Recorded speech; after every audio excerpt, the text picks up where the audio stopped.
The greatest genius when it came to the building of the pyramids, do you know what Those are white people, by the way. Who are white people?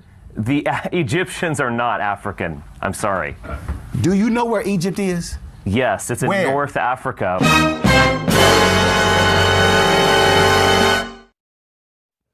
Genesis 10, 8 through 12. And Cush begat Nimrod. He began to be a mighty one in the earth, and he was a mighty hunter before Yahweh. Wherefore it was said, even as Nimrod, the mighty hunter before Yahweh.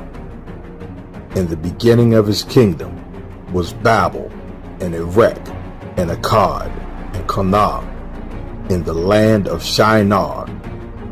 Out of that land went forth Asher, and buildeth Nineveh, and the city Rehoboth, and Calah, and Rezin between Nineveh and Calah, the same is a great city.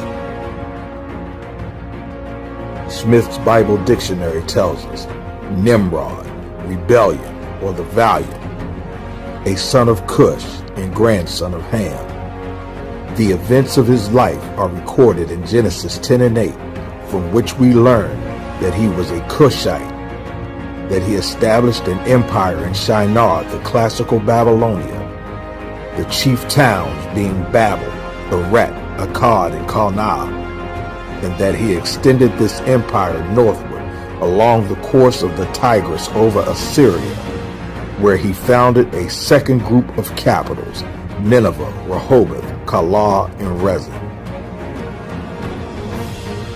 Nimrod's kingdom began at Babel, which became Babylon, then expanded to Babylonia and is today's modern Iraq, written biblically Erech and Uruk.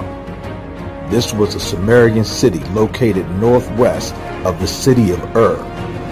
Its modern name is Tel al-Waqar, a city located in southeastern Iraq. Akkad was the capital of the Akkadian Empire. What became Sumeria is the earliest known civilization in the historical region of southern Mesopotamia. The World History Encyclopedia tells us that Sumer was the southernmost region of ancient Mesopotamia, which is generally considered the cradle of civilization. The name comes from Akkadian, the language of the north of Mesopotamia, and means land of the civilized kings. The Sumerians called themselves the black-headed people, and their land in cuneiform script was simply the land, or the land of the black-headed people. And in the biblical book of Genesis, Sumer is known as Shinar. In his posthumously published 1836 book, Anacalypsis, Volume 1 of 2, Part 1 of 2, English magistrate, religious historian, and antiquarian Godfrey Higgins documents in a section of Chapter 4 titled, Two Ancient Ethiopias, Great Black Nation in Asia. Mr. Higgins writes, it was the opinion of Sir William Jones that a great nation of blacks formerly possessed the dominion of Asia and held the seat of empire at Sidon.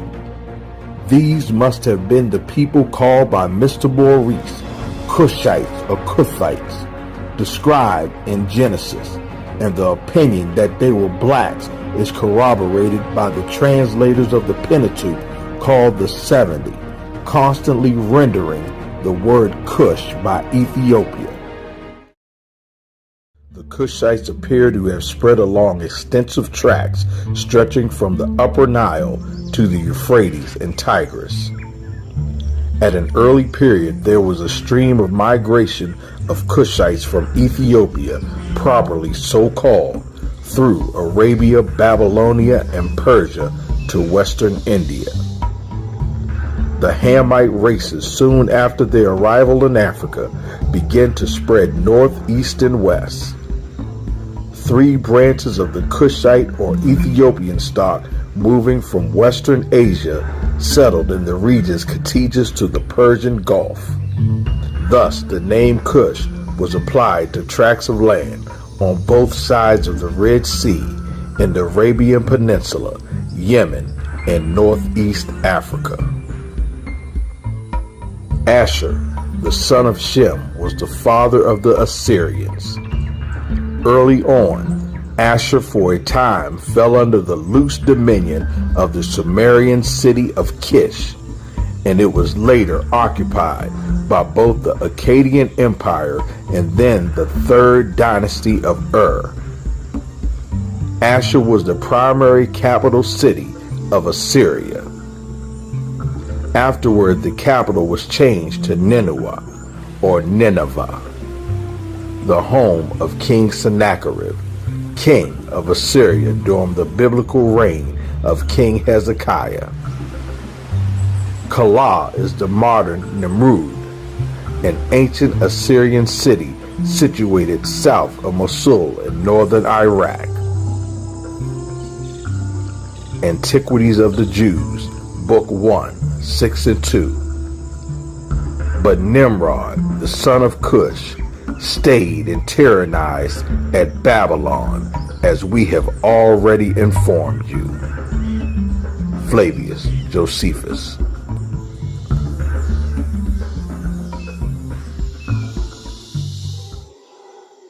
Before we review the abundance of the evidence on the spring of Sumer, it is crucial that we go over the dishonesty of some influential early researchers in the field and how some have kept the truth from those who do not have enough time to dig deep into the evidence of the true beginnings of Sumer. Researchers such as Dr. Julius Oppert, the late 19th century Orientalist, who actively concealed the truth clearly laid by the evidence he uncovered. But in the same line, we also want to highlight the effort of those researchers who have exposed themselves and risked reputation and career to make sure the truth is known. Oppert began to popularize the idea that the Sumerians were related to the contemporary Altaic and Turanian-speaking people, for example, Turks and Magyar, Hungarian-speaking people. He forwarded the notion that the Akkadians were Eurasians like himself. To support this idea, Oppert pointed out that typological features between Sumerian and Altaic languages existed. This feature was agglutination. The problem with identifying the Sumerians as descendants from contemporary Turanian speakers resulted from the fact that Sumerian and the Turkish languages are not genetically related. As a result, Oppert began to criticize the work of Hincks, who was dead at the time, in relation to the identification of the Sumerian people as Turanian, following the research of Rawlinson. It is strange to some observers that Oppert never criticized Rawlinson, in many ways the father of Assyriology, who had proposed the Turanian origin of the Kianji, Sumerians. But this was not strange at all. Oppert did not attack Rawlinson, who was still alive at the time, because he knew that Rawlinson said the Sumerians were the original Scythic and Turanian people he called Kushites. Moreover, Rawlinson made it clear that both the Akkadians and Sumerians were blacks.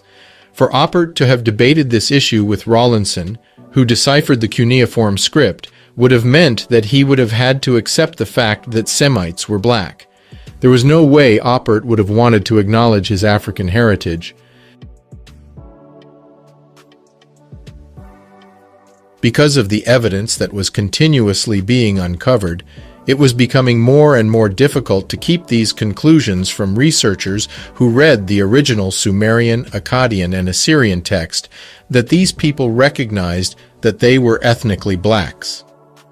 Notice here a theme where both the Africans from the Nubio-Kemetic civilization complex and the Africans in the Levant always made sure to distinguish themselves from surrounding peoples in the appellation of their people and their land, Kemet and Sagigga.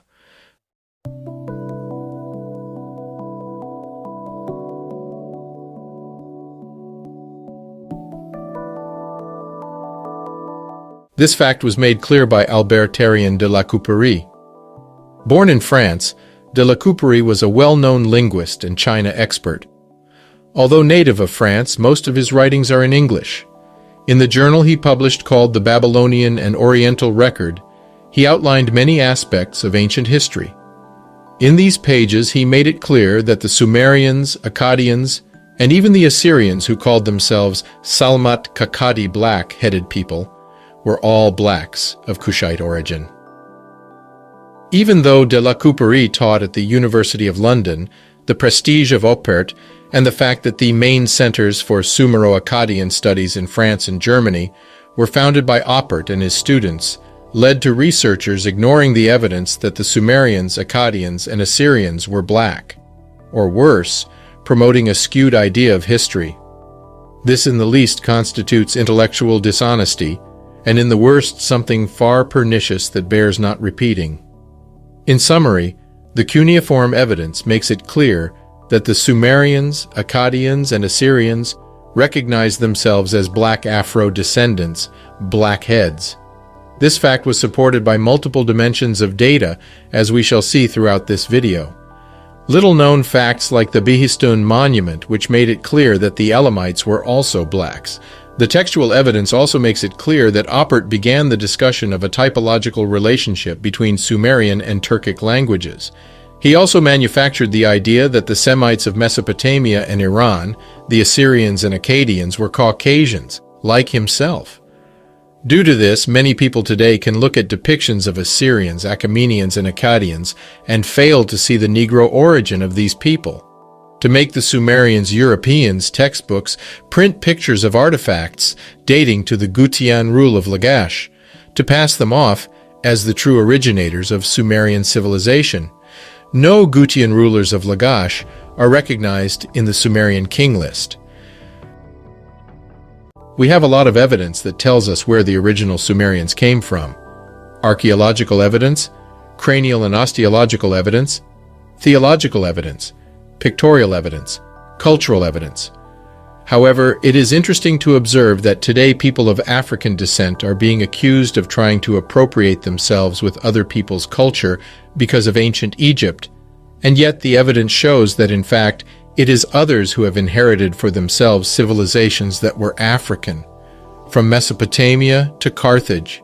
And today we will go over the evidence that shows who the true initiators of civilization in the Levant were, who kick-started the long series of innovations that ultimately culminated in the world we see today.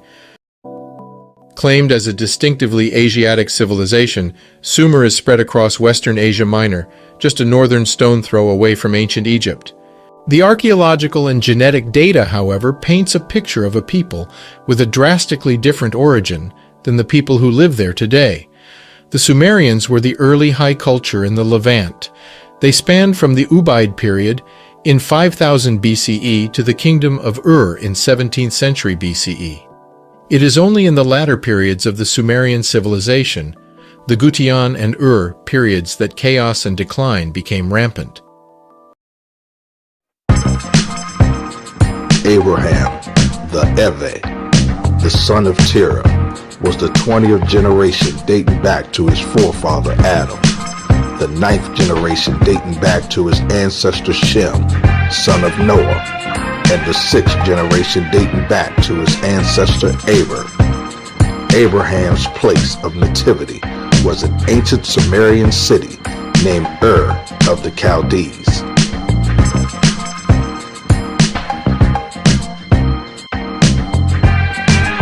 Ur of the Chaldees, flame of fire, presumably for the heat of the region.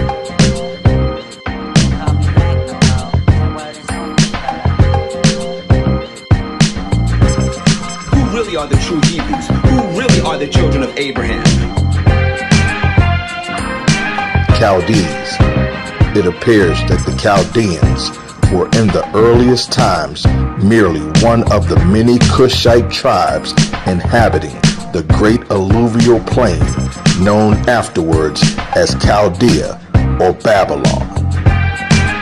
The McClintock and Strong Biblical Cyclopedia.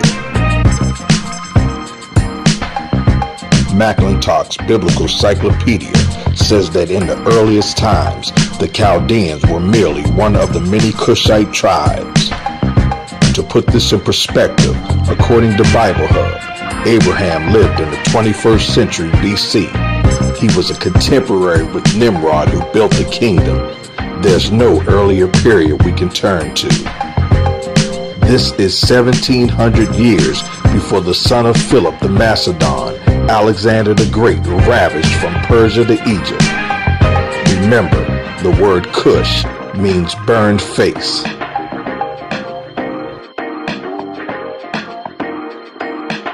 In the 1926 book, Wonderful Ethiopians of the Ancient Kushite Empire, Drusilla Dungy Houston writes, "It was universally attested by antiquity that from the Kushite element sprang the civilization Chaldea. The scriptures say that Cush begat Nimrod, and that he began to be mighty upon the earth. The beginning of the kingdom was Babel, Erech, Akkad, and Calneh in the land of Shinar." In the Wonderful Ethiopians of the Ancient Kushite Empire, Drusilla Dungy Houston writes, "The Persians, so famous under Cyrus, were anciently called Elamites. The Code of Manu of India said that the Persians were originally one of the divisions of their race. The Iranian legend said that the whole region of ancient Persia to India was inhabited by a race of black men with short woolly hair." In the 1837 book, A Manual of the Ancient History of the East, French archaeologist Francois Lernemont writes, "Of these two great nations who constituted the mass of the population of Chaldea, one was the race of Ham, and of the Cushite branch. The presence of Cushites in Chaldea and Babylonia is attested to by the Bible, by Berosus, and by the universal testimony of antiquity. To them, as we have already said, properly belonged that language of the family called Semitic, to which scholars have given the name Assyrian. This language was common to both Babylon and Nineveh, and it is found and used in Chaldea as far back as the monuments enable us to go. We have proved that the greater part of the Hamitic people, particularly those of the Cushite branch and the Canaanites, spoke in languages analogous to each other. The Hebrew language is actually the indigenous language of Canaan." Isaiah 19 and 18, "In that day shall 5 cities in the land of Egypt speak the language of Canaan, and swear to the Lord of hosts. One shall be called the city of destruction." In the 1952 book, Nature Knows No Color Line, historian J.A. Rogers documents Abraham, according to the Bible, came from the Ur of the Chaldees. Chaldea was the seat of Sumerian civilization, which was long considered to be white, Aryan, but it was Negroid, says author Herbert Green Spearing in The Childhood of the Art, published in 1912.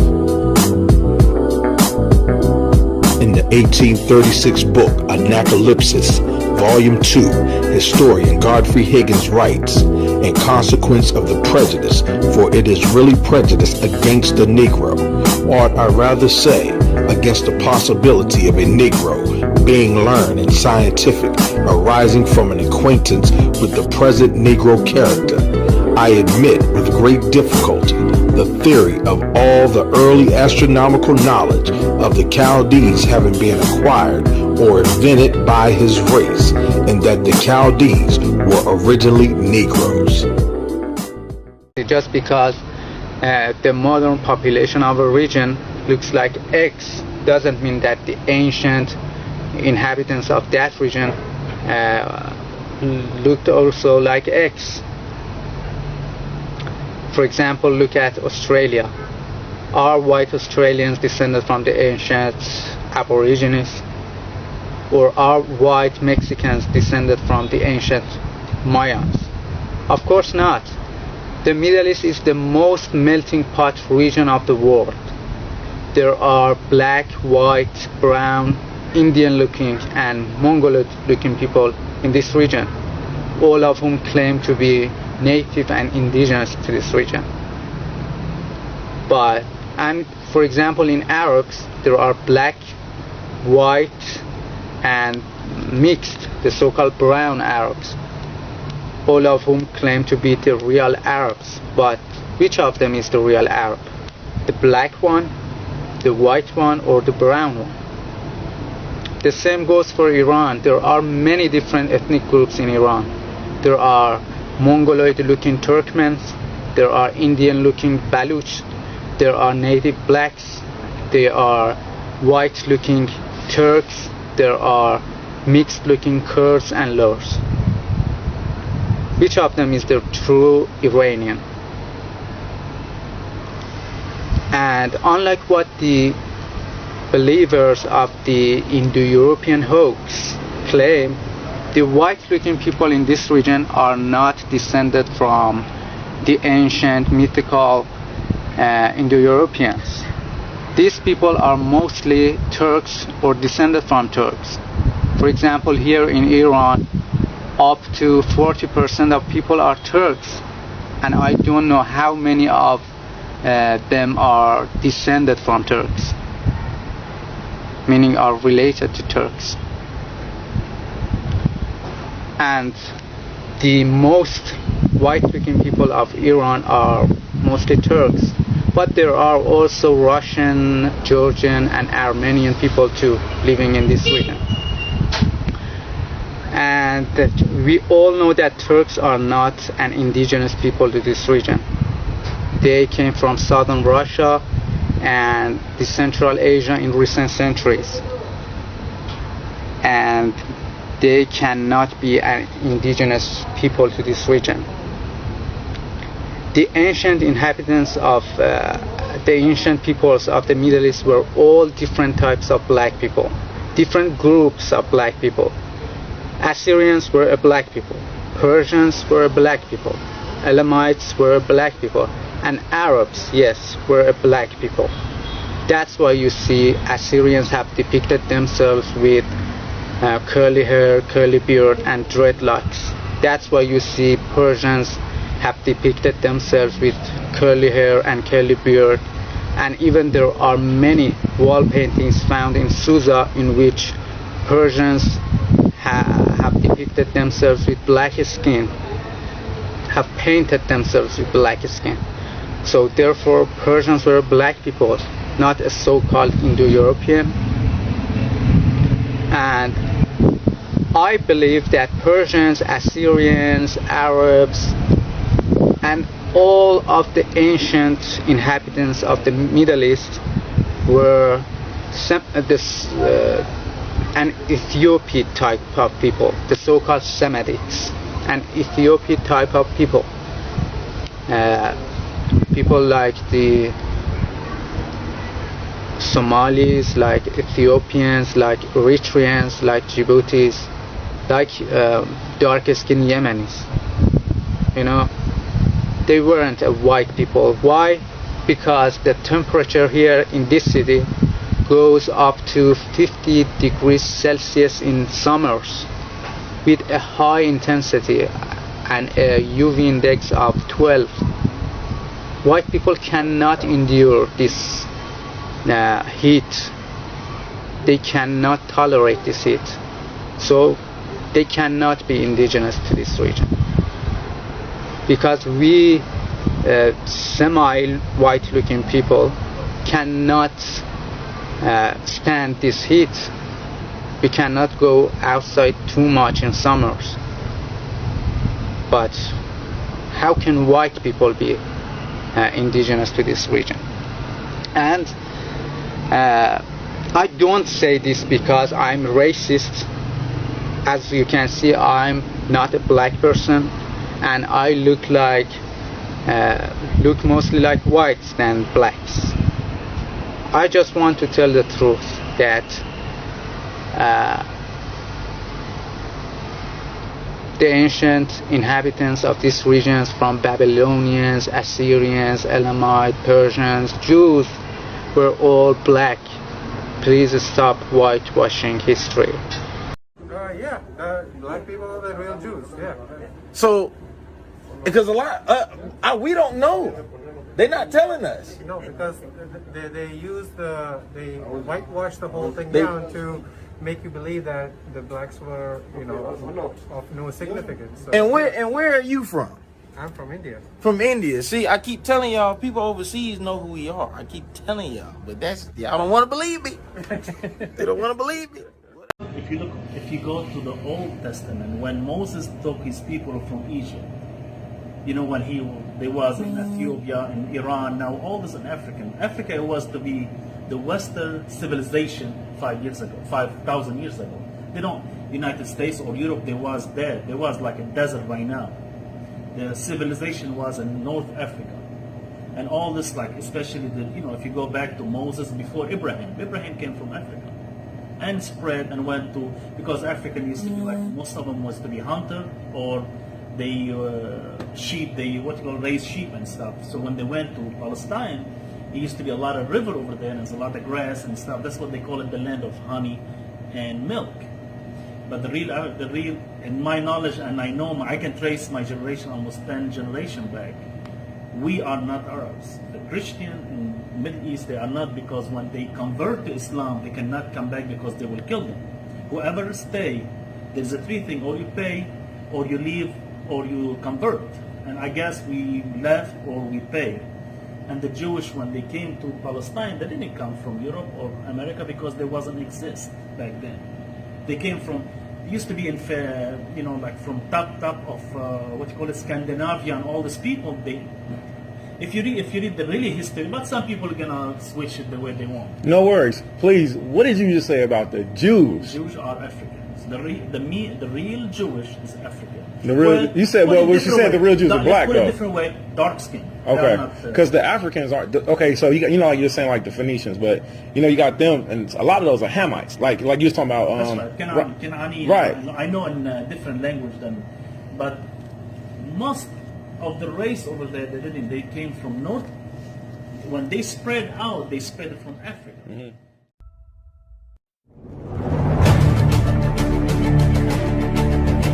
Antiquities of the Jews, Book 1, Chapter 6.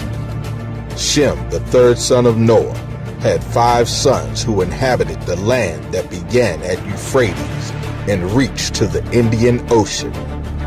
For Elam left behind him the Elamites, the ancestors of the Persians.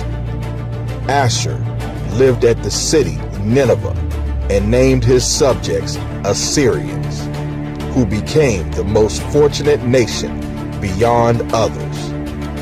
Aphoxide named the Aphoxites, who are now called Chaldeans. Prior to the rise of Nebuchadnezzar, Ashurbanipal was the king of the Neo-Assyrian Empire from 669 BC to his death in 631. His extensive destruction of Elam is regarded by some scholars as a genocide. Elam was a Semitic pre-Iranian civilization that was defeated by a conglomeration of other Elamites and Japhethites from Madai. This conglomeration was known as the Medes and the Persians. The rise of the Achaemenids in the 6th century BC brought an end to the existence of Elam as an independent political power. The Elamites and Medes became a part of the Persian Empire. According to Muslim historian and scholar Al-Tabari, page 206, the kings of Persia descended from Jamir, a son of Japheth. The Medo-Persian Empire ascended to power and conquered Babylon in 539 BC under Cyrus the Great, the founder of the Achaemenids Persian Empire, fulfilling the prophecy of Isaiah 21 and 2. Ancient Elam is located in the modern-day country of Iran. The modern Iranian Aryan inhabitants of the land of Elam are not the historical inhabitants spoken of in Scripture. Herodotus described the inhabitants of the land as Asiatic Ethiopians. Historian J.A. Rogers notes in the book Sex and Race, Volume 1, Negroid scripts of Easter Island in the South Seas have been shown to be similar to those in southern India and Elam, where flourished more than 3,000 years ago a great Negro civilization. American historian John G. Jackson documents in the book Man, God, and Civilization, the Elamites of Mesopotamia, according to Sir Harry Johnston, appear to have been a Negroid people with kinky hair and to have transmitted this racial type to the Jews and Syrians. There is a curliness of the hair together with a Negro eye and full lips in the portraiture of Assyria, which conveys an evident Negro elements in Babylonia. Persian king Ahasuerus, better known as King Xerxes I, presided over the empire of the Medes and the Persians at its height. The ancient city of Shusha was the capital of the kingdom of Elam until it was conquered by Cyrus shortly before he conquered Babylon. Today, about 2.73 million Elamites live in Elam, near its borders, where they are a minority group in Iran, but the indigenous population. It is believed that the majority of the defeated Elamites migrated into what is now called India, in the southern states. The evidence is hands down. It's not even something that we engage in a debate on about the dark-skinned nature of the peoples that lived in these regions in antiquity. The reality is that we tend to look at this land based on what we've seen in contemporary times. And what do we see? We see fair-skinned Israelis and we see fair-skinned Arabs. I have a book called The Arabs. I believe the author's name was Bertrand Thomas. On page 339, he says the original inhabitants of Arabia were not the more familiar Arabs of our own time, but a very much darker people. Now, why would you write a book on the Arabs and then tuck that little sentence away on page 339 talking about the original people? It's obvious that certain historians and anthropologists have something that they want to hide or that they don't want out front. And of course, the color of the people of this land in antiquity, that's what they don't want to be known. So those people in Lower Egypt, you see in Cairo, Alexandria, and the Falahins area, they were mixed between the Turkish, Mamluks, French, English, Romans. So those people who come to attack Egypt in that time, they couldn't come to Upper Egypt, to the south, which we still have the same color, our dark color or black color.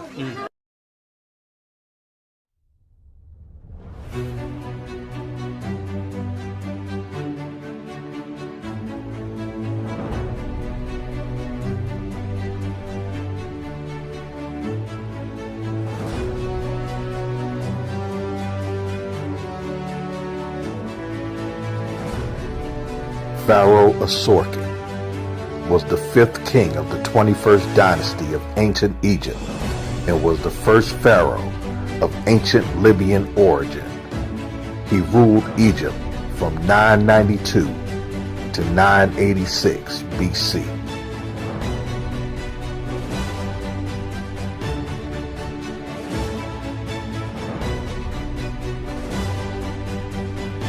Pharaoh Khosrau conquered Upper Egypt around 747 BC during the Nubian invasion and established his rule over both Nubians and Upper Egyptians. He was the pioneer of the 25th dynasty.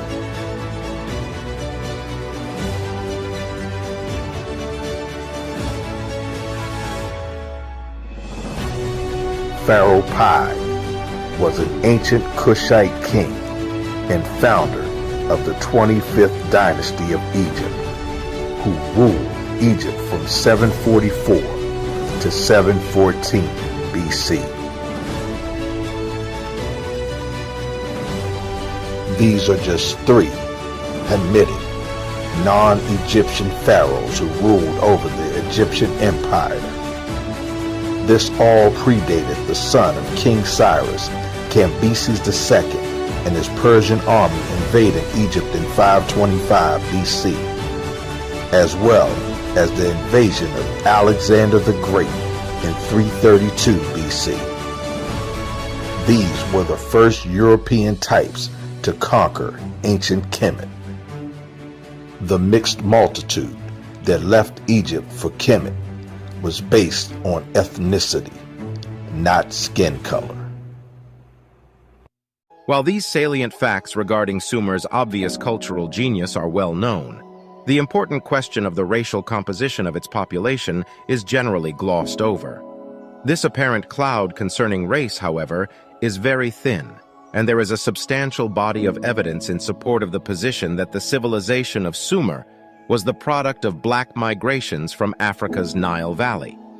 This is not to argue that ancient Sumer was exclusively peopled by blacks or that the Africans were the only early ethnic entity in the area.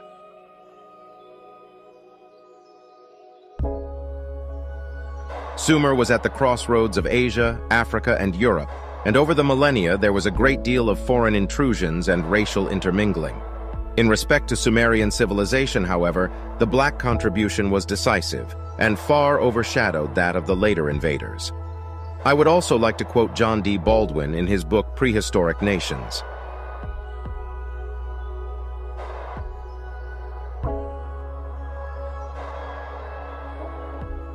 It is now admitted that a people of the Kushite or Ethiopian race, sometimes called Hamites, were the first civilizers and builders throughout Western Asia, and they are traced by the remains of their language, their architecture, and the influence of their civilization on both shores of the Mediterranean, in Eastern Africa and the Nile Valley, in Hindustan, and in the islands of the Indian Seas.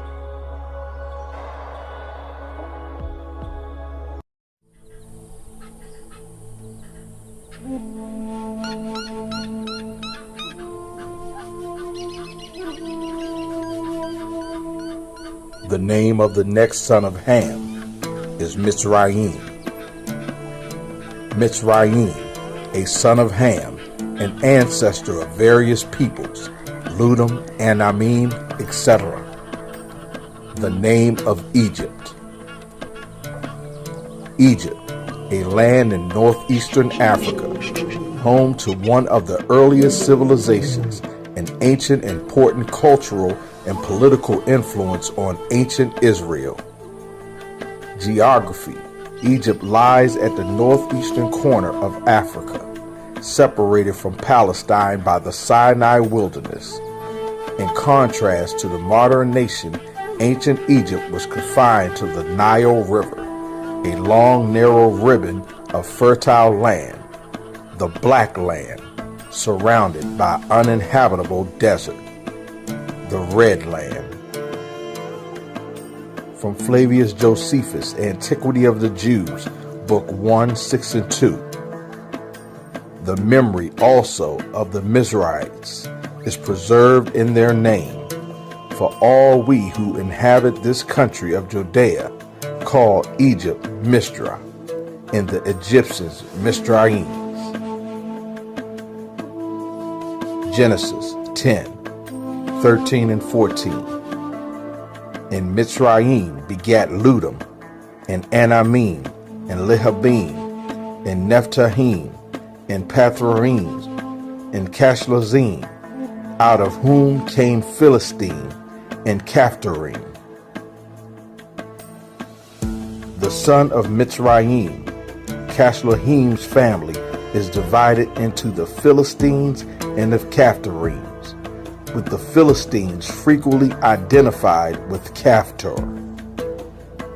By 2066 BC of the Bronze Age, at least a small colony of the Philistines had already gained a foothold in the land of Canaan during the time of Abraham. Genesis 21 and 34. And Abraham sojourned in the Philistines' land many days. When the Israelites finally ended up in Canaan, they came into contact with the Canaanite Phoenicians and the Hamitic Philistines. Goliath, arch nemesis of David, was a Hamitic Philistine. Jeremiah 47 and 4. Because of the day that cometh to spoil all the Philistines, and to cut off from Tyrus and Zidon every helper that remaineth. For Yahweh will spoil the Philistines, the remnant of the country of Caphtor. Antiquity of the Jews, Book 1, 6 and 2. Now all the children of Mizraim, being 8 in number, possessed the country from Gaza to Egypt, though it retained the name of one only, the Philistine. For the Greeks called part of that country Palestine.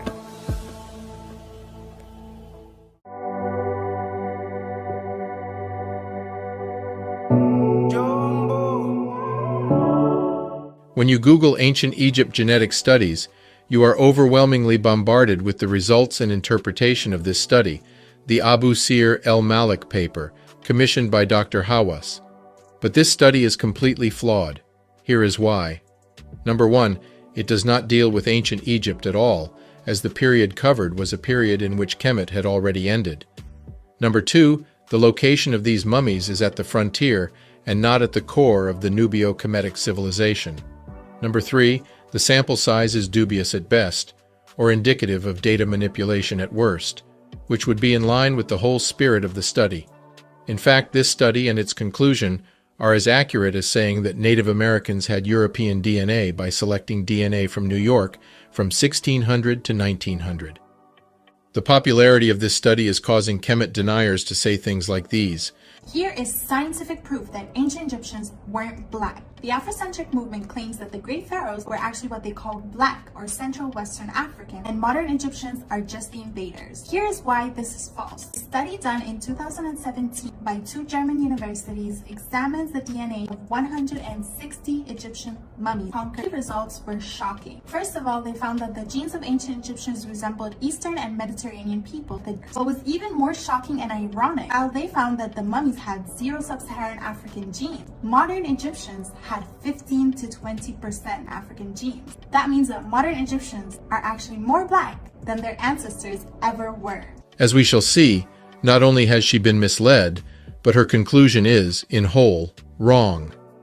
I strongly suspect that there is big money paying for this study to show up in any web search about ancient Egypt and genetics, to the point where even ChatGPT cannot give any answers about Egypt origins without quoting this study first. Maybe someday, if I have the time, I'll do some investigative work on this. For now, let us look at actual studies from really trusted sources and methodologies, and what they say about the Nubio-Kemetic civilization and its linkage to Africa.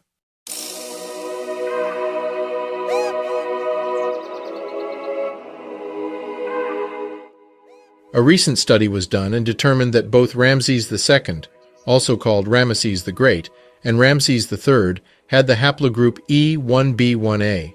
The haplogroup E1b1a is of great importance as it is very prevalent in Black Africa. In fact, here is a map of the concentration of this haplogroup. When you look at the origins of E1b1a and its dispersal patterns, it shows that it comes from Eastern Africa and then moves to ancient Egypt before coming back down to West and Central Africa. This is an important factor that I want you to remember because it will come back many times throughout this video study. Note that E1b1a is often referred to as M2, so haplogroup E1b1a is the most common haplogroup in Africa.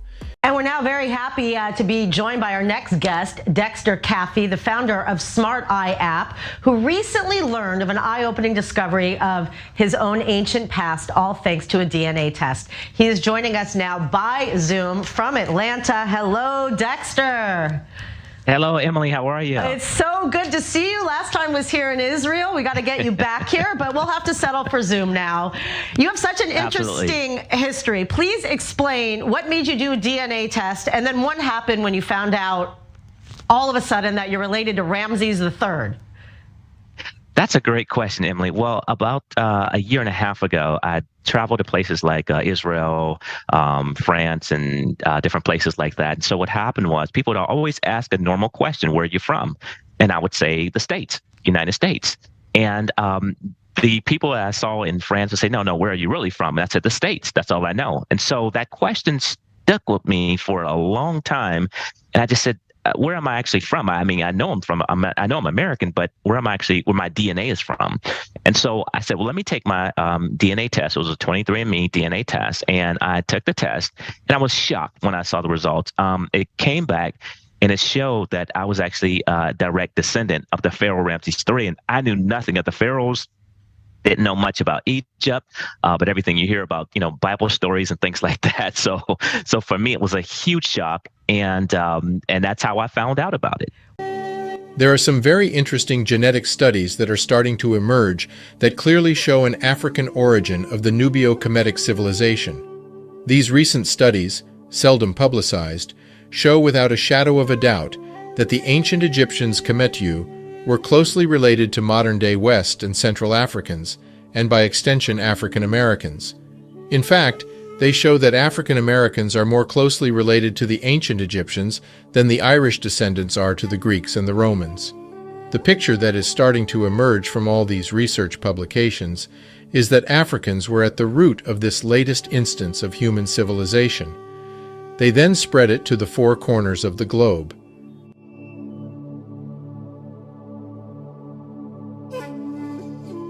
There are a few researchers in the community who are bringing a level of rigor to the field that is helping uncover many of these hidden scientific and historical discoveries.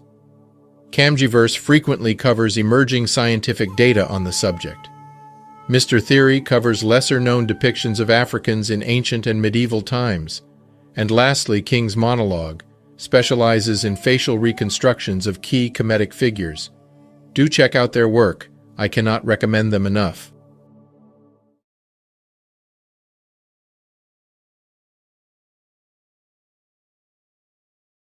Moses also is get buried here as the Pharaoh house. We are pharaohs here. Pharaohs, all of them, they are black. Look at the figure. Look at the nose and his lips. And they black top shimmering. They are black. Imagine about this climate. I live in this climate. How I become dusky color? According to my climate. Yes. How Germans and British become white? Because frozen cold. They become white, and thin nose. I have wide nose to get more oxygen in extremely hot climate. In summer, it's increased here to 50 degrees. Thin nose cannot collect oxygen. So you're telling me at the end of it, the ancient Egyptians of the old were of darker skin tone? Yes, they were dark skin.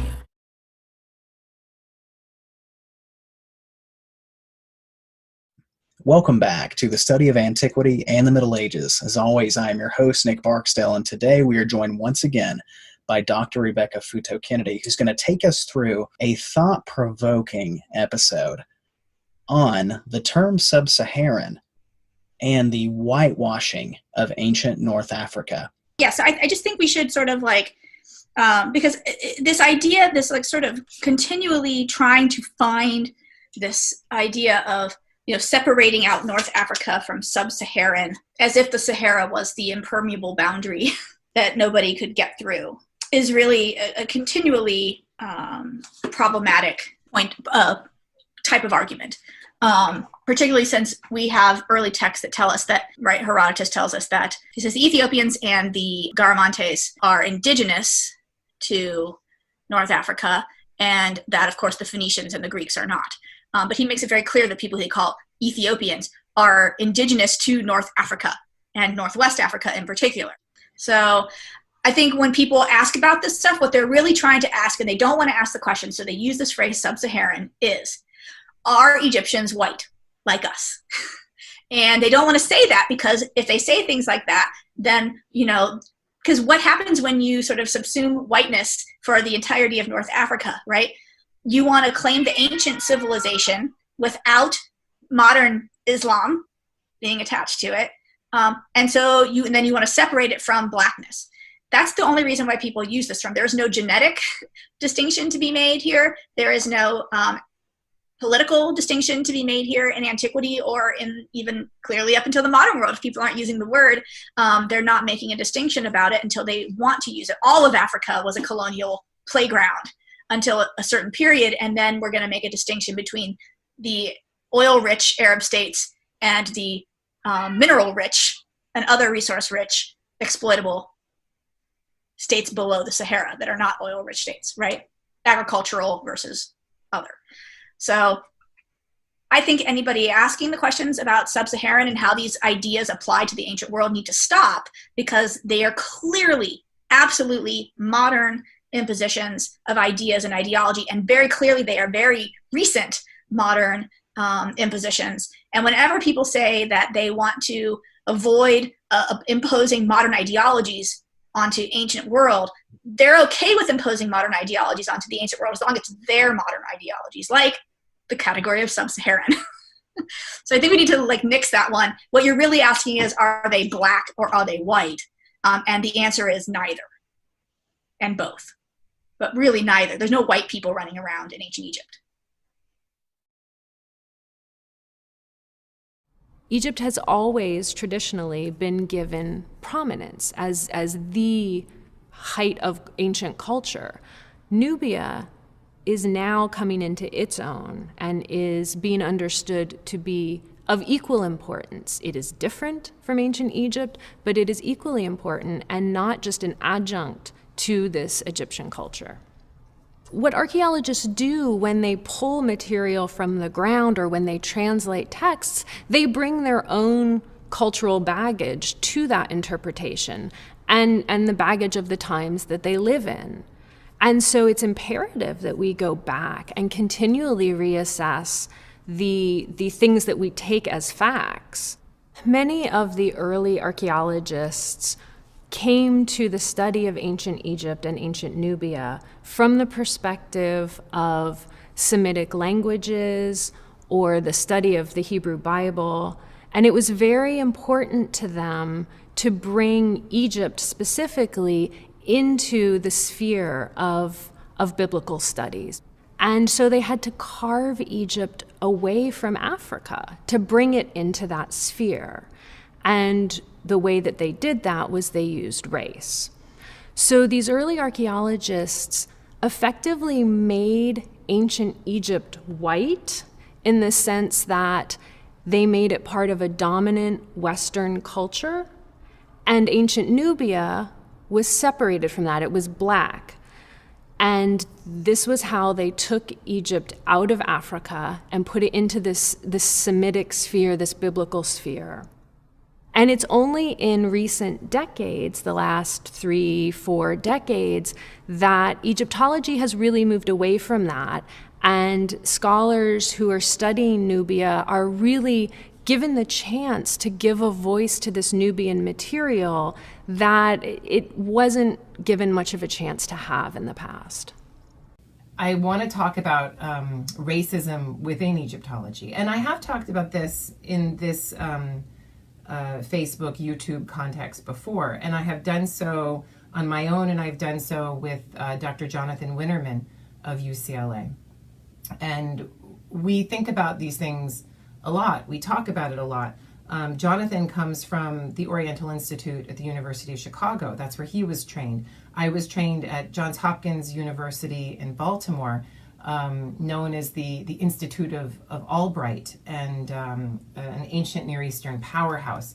And just these names, the ancient Near East, the Oriental Institute. Just these names smack of racism within our line of work, our academy, the way we do things, and this racism within Egyptology. So, you know, if I'm asking, is Egyptology racist? This is the discussion that we all have to have about what racism is. That's not saying that Egyptology X is racist or Egyptology Y is racist, though I have to say I have seen it.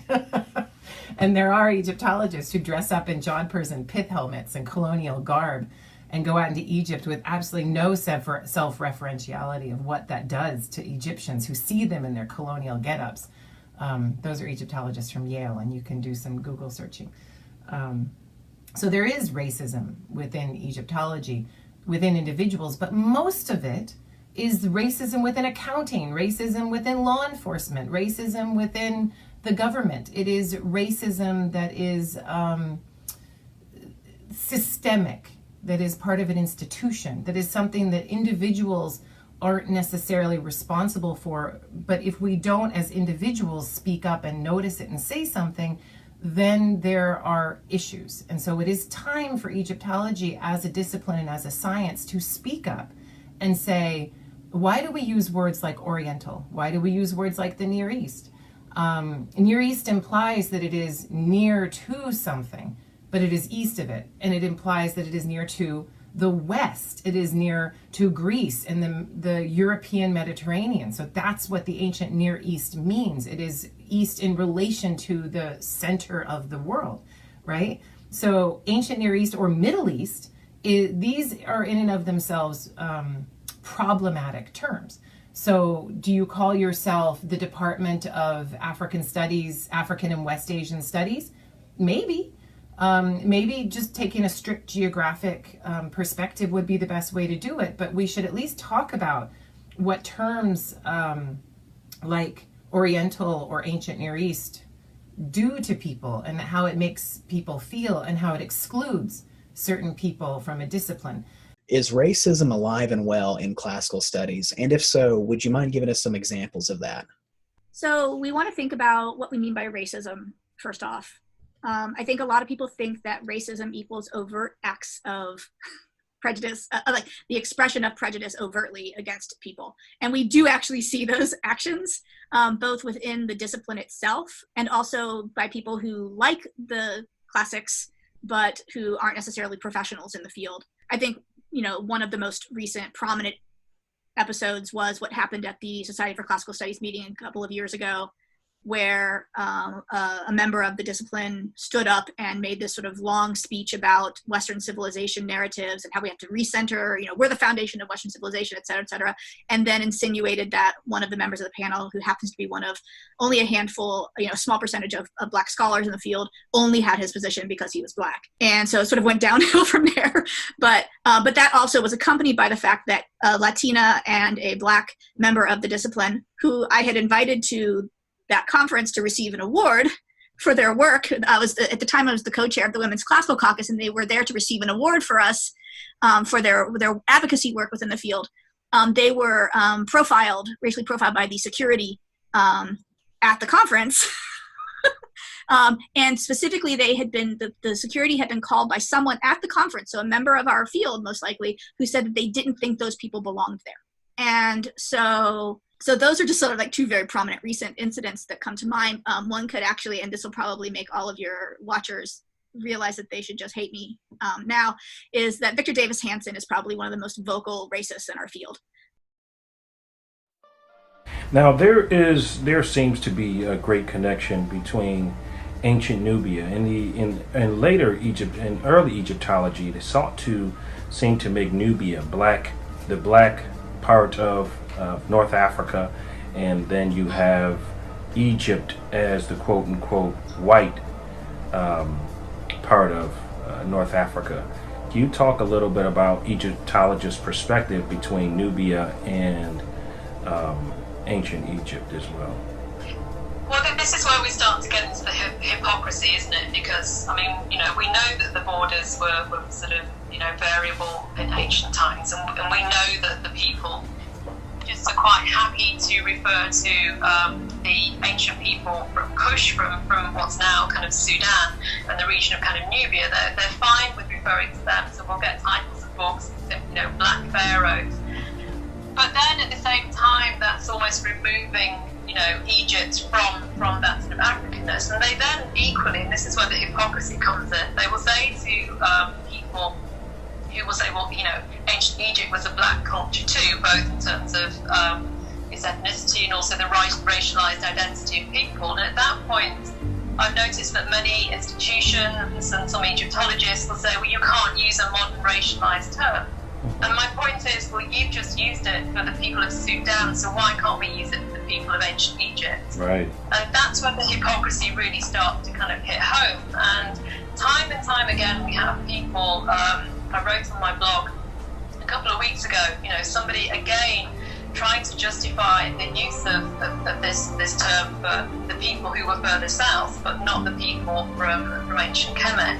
And it's really becoming very tired. And in addition to that, I find it quite offensive.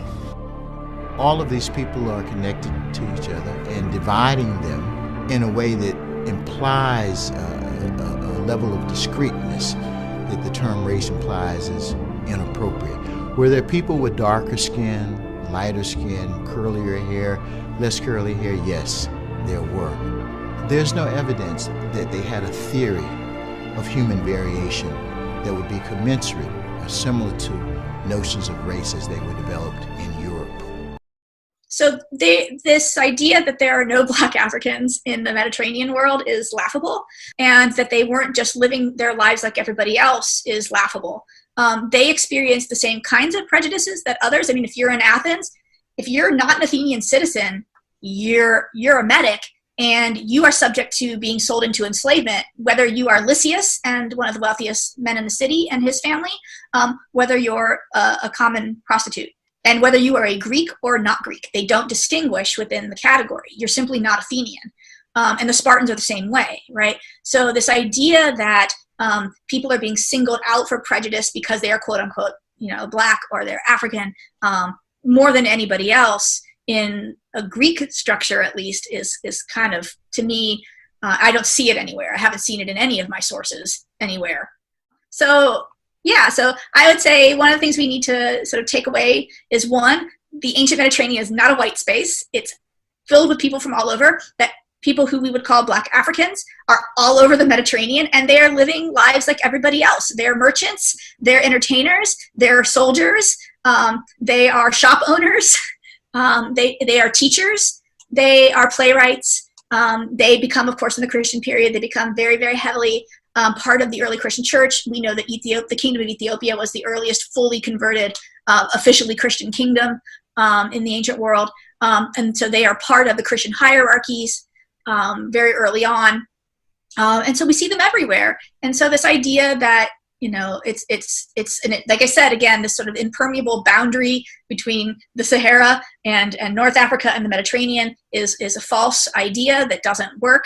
And there's tons of evidence, visual evidence and literary evidence to show that people were, that Black people were all over the ancient Mediterranean, and that most of them lived just like everybody else.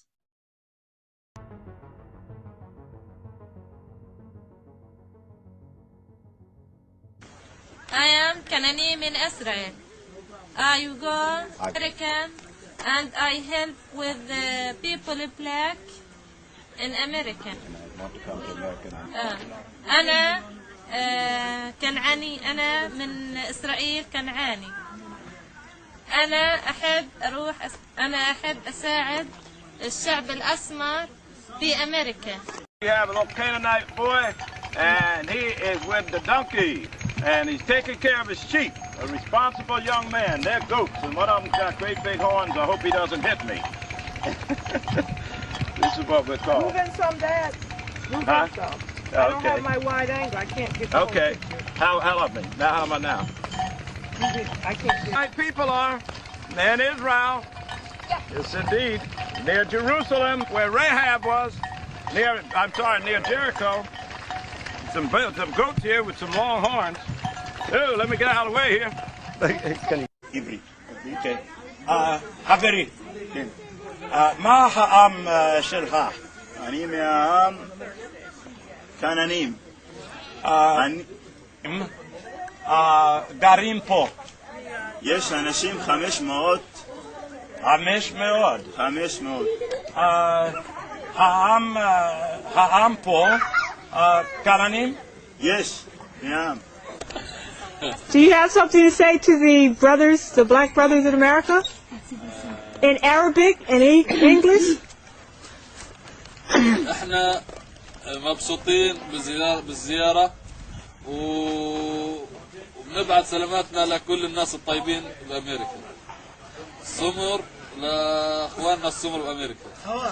And what's that in English? We sent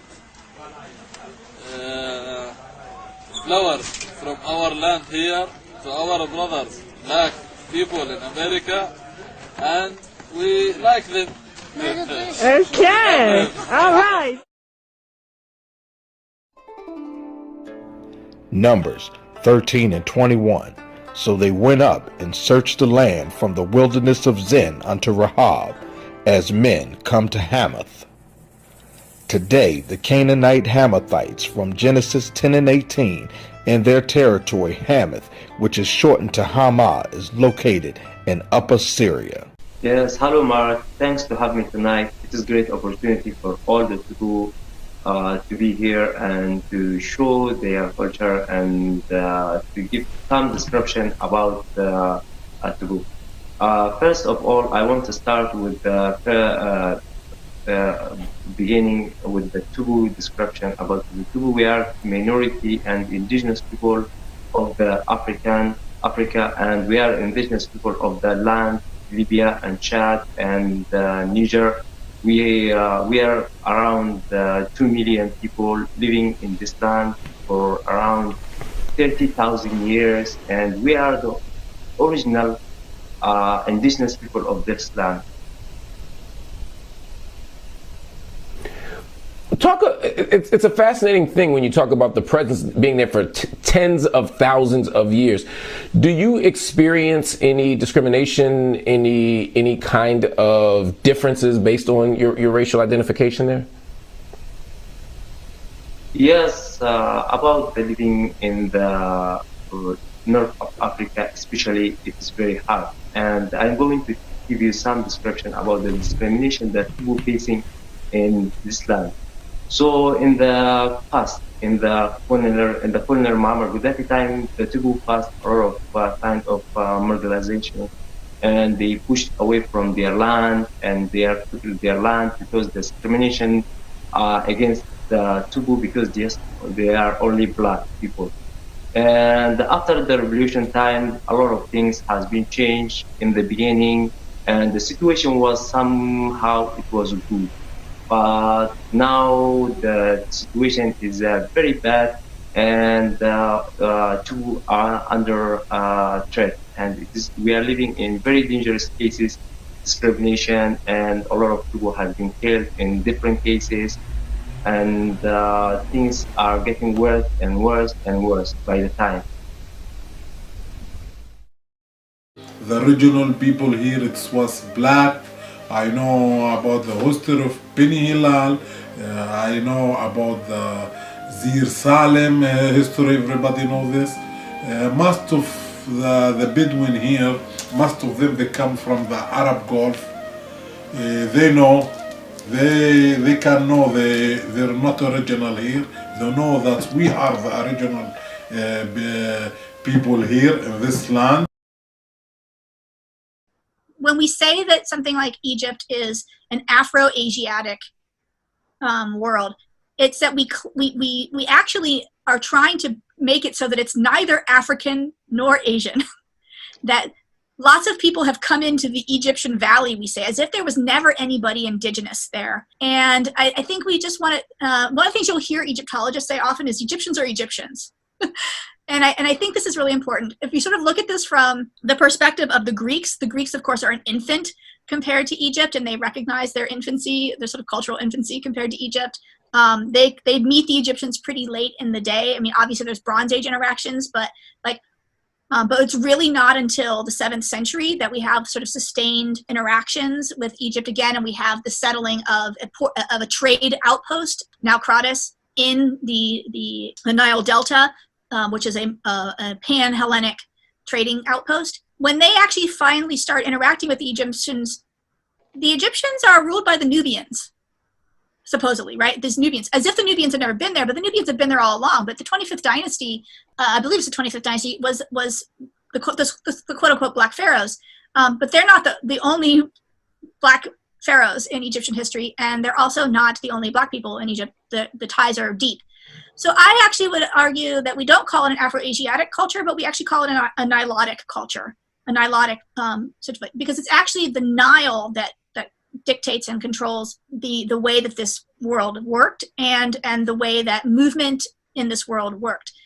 We think of movement as east-west, but this movement is going to be north-south, and it's going to be a people who really sort of span the whole length of the Nile. And there's going to be movements back and forth. There's a traditional boundary between the kingdom of the Cushites and the dynastic pharaohs, but those lines move and get blurred all over the place for over 1,000 years or more, right? And there's people moving up and down the Nile all the time, and that movement up and down the Nile is lots of people who are Egyptian, right? They are both, they might be Cushite ethnically, but they're also Egyptians, or they might, be from the Sinai Peninsula, or they might be from the Arab Peninsula and have moved into that territory. So I think we just need to be, when we try and say it's an Afro-Asiatic, we treat it as if Afro is different and Asiatic is different, but I just don't think we understand how yet, I think we don't understand yet how much the interplay between migration and indigeneity works. Often we use these 19th century models of migration theory are that populations moved in and replaced the indigenous groups, and that's just not reality. If you want to talk about intermarriage, that's where it's happening on the ground. We have massive movements of people for environmental crises, et cetera, for trade and war, the movement of people through war, et cetera. So there's just, I would prefer to say it's Nilotic, right? And that the Nile is the sort of focus of it and the center of it, and that we shouldn't divide Africa in antiquity between North African and Sub-Saharan African, because it wasn't divided that way along the Nile. And it in fact wasn't divided that way in the Sahara. The Sahara was not the impassable boundary that people seem to make it out to be. And if you want to talk Herodotus, I always say people who want to live by, if you're going to live by the Herodotus sword, you have to die by the Herodotus sword as well. If you want to believe Herodotus when he says, X, Y, and Z, then you also have to believe Herodotus when he says that quote unquote Ethiopians are indigenous to North Africa. We talked about race in ancient Egypt and how it is misrepresented by Egyptologists, how it is claimed by Egyptologists. And I was there with my colleague, Dr. Jonathan Winterman, and he had some things that were of interest. We didn't talk about, in the same 2005 magazine that was there to support the exhibition that opened at the LA County Museum of Art for Tutankhamun, the Tutankhamun treasures, that they did a recreation and put that recreation on the cover. The one that looks like Barbra Streisand, the one that's got a super white face, and that there was a huge outcry.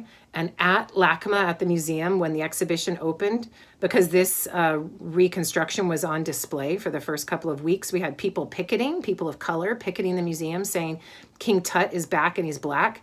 And lest you think that I'm saying that this is overkill, it's absolutely not. It's that was a total white claim of people of color and all of their power and their gold. And it was a whitewashing of an ancient Egyptian reality. So I actually still proudly have my t-shirt, King Tut is back and he's black. And I learned more about race appropriation, ethnic appropriation during that time period when I was co-curator at LACMA in 2005 than any other. Even arguably more than when I taught at Howard University for a year in 1999, 2000. So that's it's interesting to ask why there are all of these claims of the ancient Egyptians. But, what I'd like to do today right now is to think a little bit more about the ethnicity of the ancient Egyptians from a more emic perspective. see what we can do with that. That's an interesting way to go. I will say that when people ask me what race were the ancient Egyptians, and you heard me and Jonathan talking last time, saying that race is a socially constructed concept. It's not something we can really use, but it's if we use the term ethnicity, okay, fine. But let me put it this way. If you need to choose and you need to identify and you need to understand what it would be today, why do you need to do that? But that's interesting. And I need to do it too. I think a lot of us need to understand how light the people were, how dark the people were, how they represented themselves. I would encourage all of you to look at the so-called mannequin of Tutankhamun from his tomb and look at the dark skin color that's used for his own face, an understanding of ethnicity from the Egyptian side, certainly without all of the complications of chattel slavery from Africa and a much more white versus black, literally, understanding of power and in economy and colonialism. But if I have to pick a race, whatever that is, or an ethnicity of the ancient Egyptians, I would call them people of color. And for an American audience, I would say that if they were in Alabama in 1955, they would have had to sit at the back of the bus.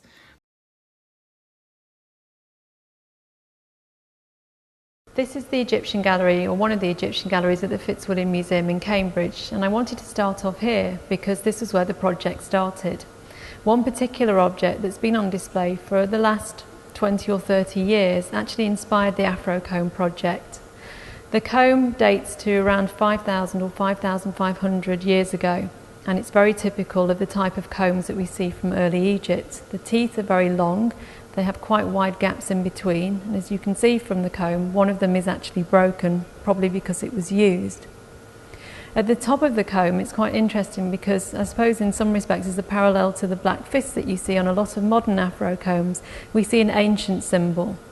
It seems to represent bull's horns, and this particular symbol was quite common in early Egypt, and it represents fertility and also strength. It's a very masculine symbol, and so perhaps the person who was buried with this comb could have been a man. We're not sure because we don't have the excavation reports to tell us. There is no Middle East area. If you sit here in Israel, you have a border with Egypt. So Egypt is in Africa. So how I can say this is Middle East? To me, it's Africa land. Blacks from Africa back to home, and also from Africa, from here, we've been there. And also for most of the blacks, they have a confusion about Israel. This is your home. This is your land.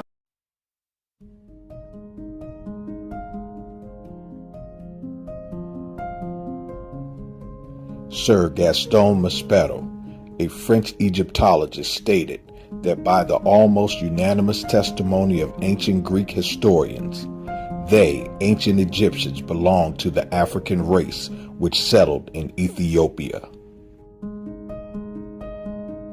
Greek philosopher Apollodorus of Athens, who lived during the 2nd century BC, noted that the Greeks called Egypt the country of the black-footed ones. Latin historian Ammianus Marcellinus, who lived during the 4th century CE, said that the men of Egypt are mostly brown or black with a skinny, desiccated look. Greek poet Aeschylus from the 5th century BC wrote, when describing Egyptian seamen, "I can see the crew with their black limbs and white tunics." 5th century BC Greek historian and contemporary of Socrates, Herodotus, has stated in a few passages that the Egyptians were black dark. Translators of Herodotus have said that a Greek oracle was known to be Egyptian because she was black. The natives of the Nile region were black with heat, and Egyptians were black-skinned with woolly hair. Herodotus documents in his book, The Histories, Book 2, for the people of Kokis are evidently Egyptian, as I perceived myself before I heard it from others, So when I had come to consider the matter, I asked them both, and the Colchians had remembrance of the Egyptians more than the Egyptians of the Colchians. But the Egyptians said they believed that the Colchis were a portion of the army of Sesostris. That this was so, I conjectured myself, not only because they are dark-skinned and have curly hair, this of itself amounts to nothing, for there are other races which are so, but more because the Colchians, Egyptians, and Ethiopians alone of all the races of men have practiced circumcision of the genitals from the first. French philosopher Constantine de Volney writes in a 1788 book, Travels Through Syria and Egypt, in the years 1783, 84, and 85, de Volney writes, all the Egyptians have a bloated face, puffed up eyes, flat nose, thick lips. On seeing that head, typically Negro in all its features, I remembered the remarkable passage where Herodotus says, as for me, I judge the Colchians to be a colony of the Egyptians because like them they are black with woolly hair. He continued, when I visited the Sphinx, I could not help thinking that the figure of that monster furnished the true solution of the enigma of how the modern Egyptians came to have their mulatto appearance. In other words, the ancient Egyptians were true Negroes of the same type as all native-born Africans. That being so, we can see how their blood, mixed for several centuries with that of the Greeks and Romans, must have lost the intensity of its original color while retaining nonetheless the imprint of its original mold. Just think that this race of black men today, our slaves, and the object of our scorn is the very race to which we owe our arts, sciences, and even the use of speech. Just imagine, finally, that it is in the midst of people who call themselves the greatest friends of liberty and humanity that one has approved the most barbarous slavery and questioned whether black men have the same kind of intelligence as whites. In his 1791 work, The Ruins or Meditation of the Revolutions of Empires, Constantine Volney wrote, there are people now forgotten discovered while others were yet barbarians the elements of the arts and sciences, a race of men now rejected from society for their sable skin and frizzled hair, found on the study of the laws of nature, those civil and religious systems which still govern the universe. Lower down those dusky points are the pyramids whose masses have astonished you.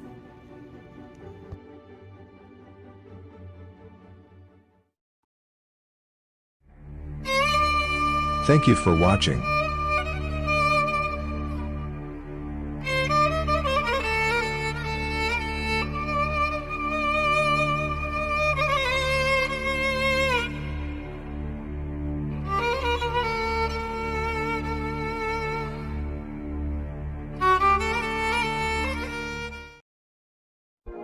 They think I've gone crazy because I chose Christ over what they think. Worldly situations just don't faze me. Too busy making sure my Father saved me when He takes me. Mind over matter, gave it all to Him. Time's getting sadder, put your trust in Him. No need for vaccines, they trying to steal and kill.